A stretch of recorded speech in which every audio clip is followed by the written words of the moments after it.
Welcome to the 67th Sydney Film Festival Virtual Edition and to the Documentary Australia Foundation Award for Best Australian Documentary.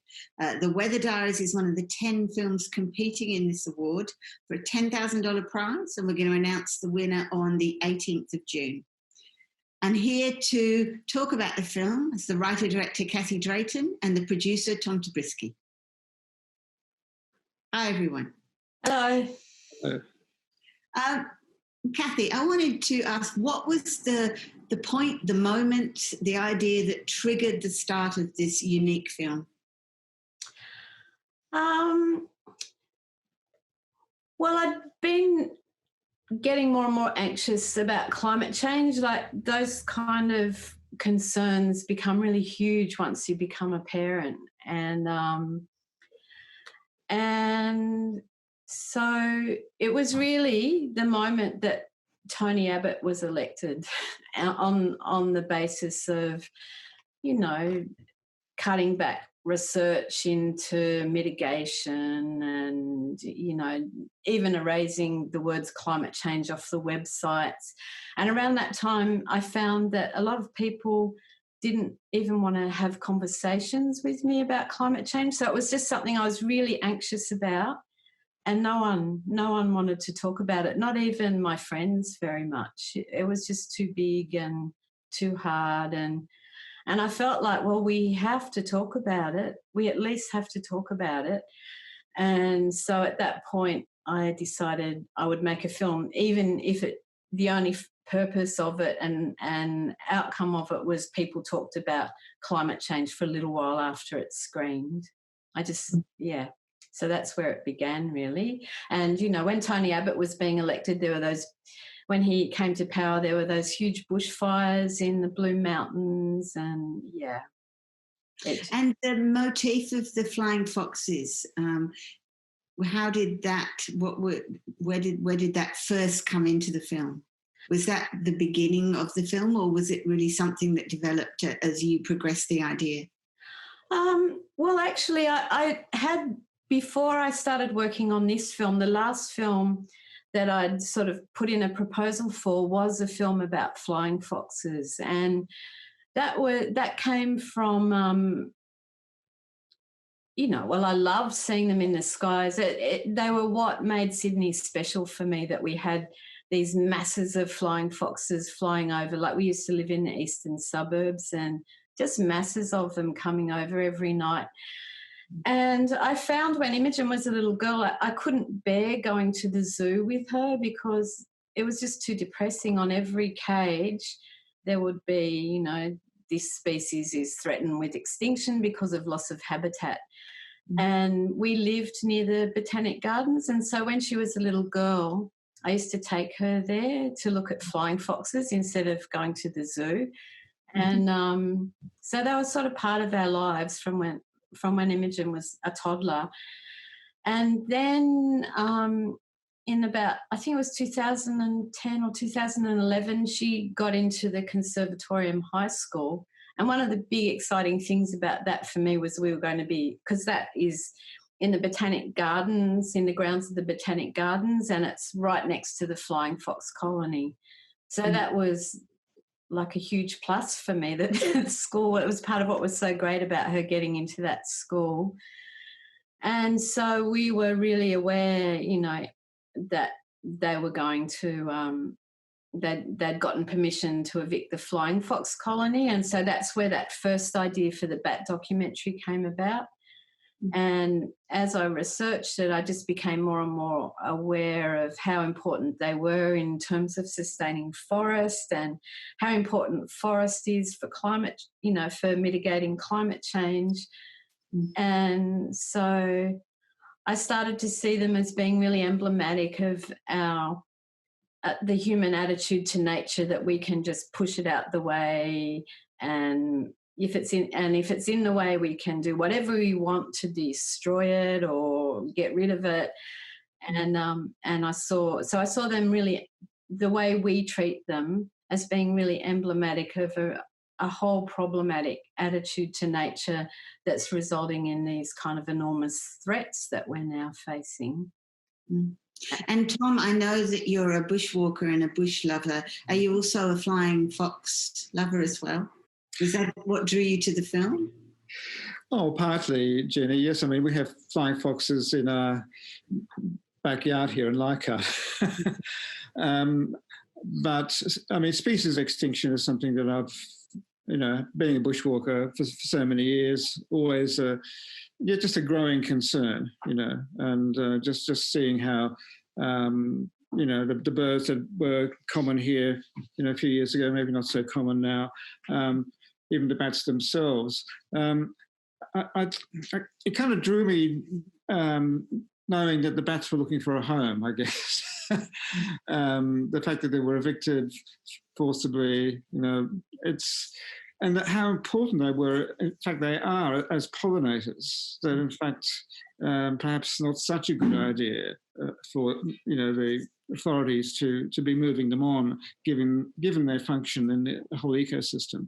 I mean, that's what certainly drew me. But also, more so than that, was Imogen's story, or rather Kathy and Imogen's relationship, I thought was really interesting. And, Imogen's really pressing concerns about the planet and climate change and what it kind of all meant. The bats were kind of a bit of a metaphor for all that. But, and how hard it is for, parents these days to have to simply try and explain climate change to their children, but also, the implications are much more than that. It's how do they actually, how do parents try and ease that transition between, childhood and adulthood? So with some children feeling very, very personally traumatized by, the knowledge of climate change and the impending doom, which is so much more real probably for kids growing up. Yeah. Many of the films about climate change have that sense of impending doom, but they're also very much political or very much activist driven. Your film is a very different beast. It's a very personal take. What decided you to take that approach? Well, those films have contributed a bit to climate change, but I started reading in the area of climate change communication, and it's called, those kind of films are called the information deficit model of climate change communication. They assume that people don't know enough about climate change, and that's why there's not enough action on climate change, and all we need to do is get out the information. And people have been doing that for decades now, and we're still not making nearly enough. Well, the situation is just getting worse and worse all the time.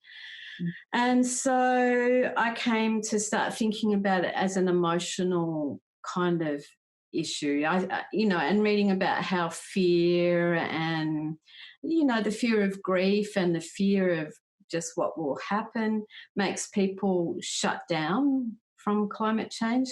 Also, I think a lot of the climate change documentaries, they tend to focus on really exotic places, and so people think, well, in the West, well, we're okay here. It's sad about, the Pacific Islands and the Arctic and the Antarctic, but we're okay. And so I decided maybe if I made a film that tried to connect people emotionally to climate change and thinking about the future through their children or the children that they know is a way of kind of looking forward further than, the next few years. So I tried to, I wanted to do it, to connect people emotionally to the story and to the issue of climate change, and also to focus really locally so people become aware and start looking at what's happening around them, because climate change is affecting everything now, as we've seen, with these horrific bushfires this year. And the images in your film of the bats just in that heat, just falling out of the trees. And also science. Obviously, we're hearing so many doubting Thomases about science, but I was fascinated by what I call the rocket glasshouse project in your film. Yeah. Can you tell us about how you came across that and where it's at now? Well, because I wanted to focus locally on climate change, and so I was trying to look for people where climate change affected their everyday life. And then as I began to focus more and more around Imogen's obsession with Princess Mononoke, like that is what led me into the project. But in the end, I decided there were so many ways I could go. I ended up deciding because of that to focus on forest. And so it was just through researching climate change and forests around Sydney that I found that project. It's in Richmond. It's part of the Hawkesbury Institute for the Environment. And those chambers were initially, they came from Sweden, I think it was. One of the Nordic countries had built them for a study on trees there. And they imported them over here, and they've been studying different Australian trees growing in those chambers. Sometimes they isolate different aspects of climate change in those chambers. So sometimes they grow trees with higher concentrations of carbon dioxide, sometimes higher temperatures. I think they can control the water the trees get access to a certain extent. So the experiment they did before mine, the one that I filmed, was about a widely distributed species of trees in Australia. And the experiment that I was filming was a narrowly distributed variety of tree. And the main reason that was hard for me to explain without being too wordy in the film. The main reason they're doing these experiments is it's all about modelling of climate change. So they're looking at what will die, what won't survive, what will survive, and how that will impact the carbon in the atmosphere. So it's about increasing the finesse of the models. Of the climate models. And you mentioned Princess Mononoke, the Studio Ghibli film, as one of the inspirations, and obviously Imogen being a huge fan of that film. Yeah. Well, how do you see this Flying Foxes in relation to Studio Ghibli, and knowing that their films are so full of little creatures and animals? I don't remember Flying Foxes though, but how do you see that association, that sense of the environment in the films and how it relates? Well, in Princess Mononoke, you have the big sort of forest spirit that comes out every night and gives and takes life, and it's part of the whole sort of cycle of life. And in the trees in Princess Mononoke, there's these little creatures called kadamas, and they're tree spirits. And they really respond to the big forest spirit. And so basically I could easily translate, because Imogen's been obsessed with this film. I've seen it hundreds of times with her. And so I immediately almost saw Flying Foxes as like the kadamas, and the life of the forest, And Tom, as a producer, what was the issues around Studio Ghibli, working with Studio Ghibli or trying to get them on board? Well, we've actually were unable to clear the rights. So we've got an animator in Sydney who's able to, who's devised and created some beautiful animation in sympathetic to the style of the Studio Ghibli film. So this was the only thing we could have done, really.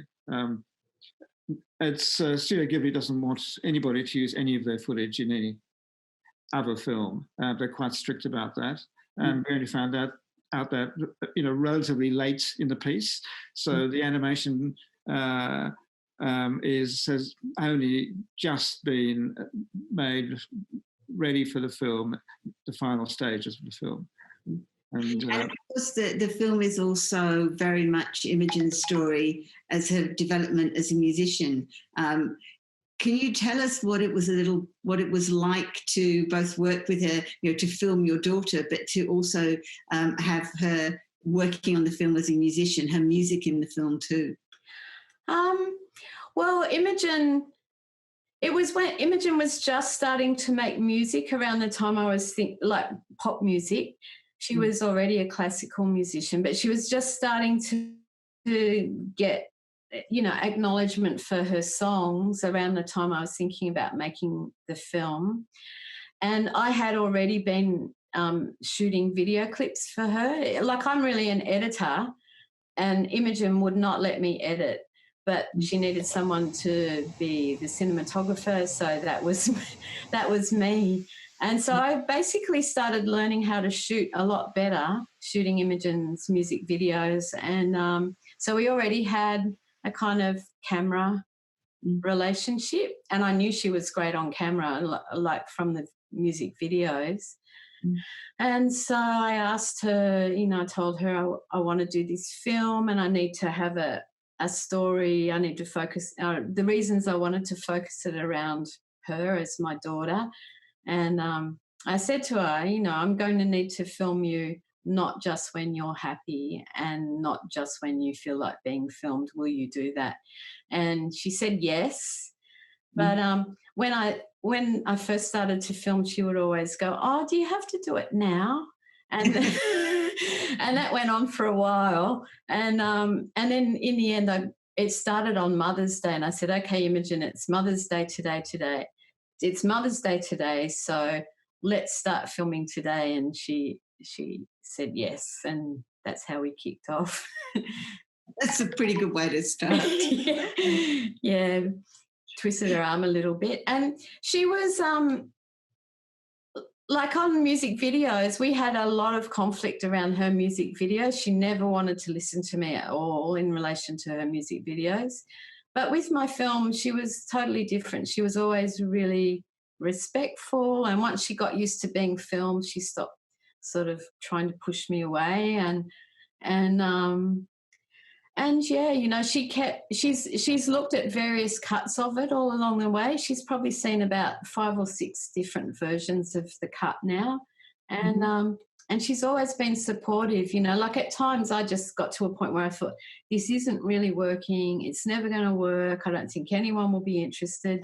And she was, one of the main people there going, "No, Mum, it's good. And you should keep doing it, and I really like it." And my friends, sometimes her friends would, Mara, who's in the film too, she saw it. And yeah, so she was a big source of encouragement, yeah, as well as being the reason really that my film works, I think, or I don't know, a very big reason why my film works, yeah.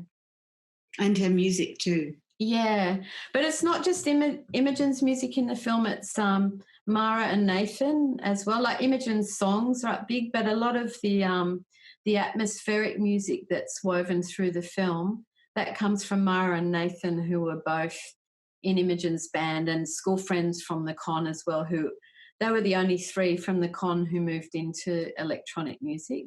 So I was very, very lucky to have access to them as musicians, and they all just gave me their music, which was, amazing. Excellent. Yeah. It's good.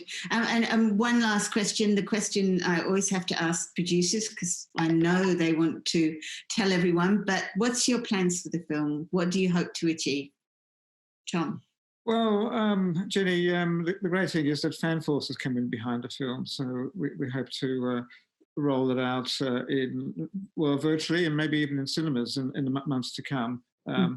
Essentially, using a cinema on demand model, and of course there are all kinds of other film festivals here and also overseas where I think the film will.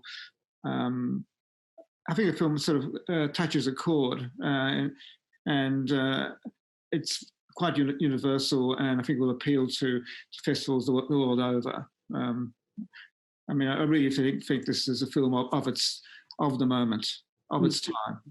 Yes, I mean, particularly because obviously flying foxes it has done nothing for their reputation, the COVID crisis Right. at all. So that's another nail in their coffin, I suppose you could say.